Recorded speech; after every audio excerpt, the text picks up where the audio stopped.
Auburn's going to get a few weeks off, but it's back to the drawing board, back to prepare for the Sugar Bowl as they get ready to take on the Big 12 champs Oklahoma on January 2nd. James Crepea joins me now to discuss that matchup.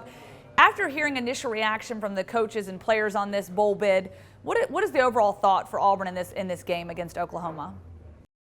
Well, certainly, as you expect from both sides, plenty of excitement. But I think Auburn definitely got a little bit of an early start compared to Oklahoma, and that Oklahoma had that last game with Oklahoma State. Auburn knew that based off the SEC championship that they stood a pretty good chance of obviously playing the winner of that game in the Sugar Bowl. So a little bit of an opportunity to watch that last game. Still plenty of time to prep heading into it. But look, there's still a lot to play for here. I mean, this is a premier bowl game, and I understand that Auburn kind of backed into it. They're an 8-4 team. Oklahoma's a 10-2 team, and is went undefeated in their conference. But that said, beating a team of this caliber would be a pretty strong way to end the season for Auburn. So there's still quite a bit to play for you.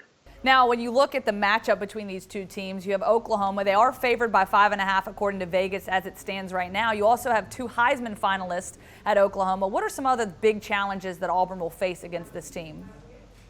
Well, it starts with those Heisman finalists that you mentioned, Baker Mayfield and Dede Westbrook. Arguably the best quarterback in the country as far as just true passer. I know Lamar Jackson probably going to be considered the Heisman favorite and best quarterback, and Deshaun Watson as well. But as far as pure passer, it's probably Baker Mayfield. He's put up incredible numbers back-to-back years. He's already said he's coming back for another year at Oklahoma. And Dede Westbrook, arguably the best wide receiver in the country, certainly one of the best. He's a Biletnikoff finalist. That's where it starts. But as Gus Malzahn has alluded to numerous times already, for as much firepower as they have with those two, he's most concerned with Oklahoma's running attack. And they've got two great running backs as well, in Samaje Perine and Joe Mixon. There's a lot of firepower on the offense for Oklahoma. Now, defensively, Oklahoma, that used to be a major strength of theirs. Against the pass, they are really, really porous this season. So there's an opportunity there for Auburn. But as we know, Auburn is not putting up very good passing numbers. They're averaging fewer yards than they have since 2012. They're not putting the ball in the air. Very deep passes are almost non-existent this season by comparison to years past. So there's opportunities to take. Whether Auburn is able to capitalize on them, we've got a long way away to see if they'll be able to do it.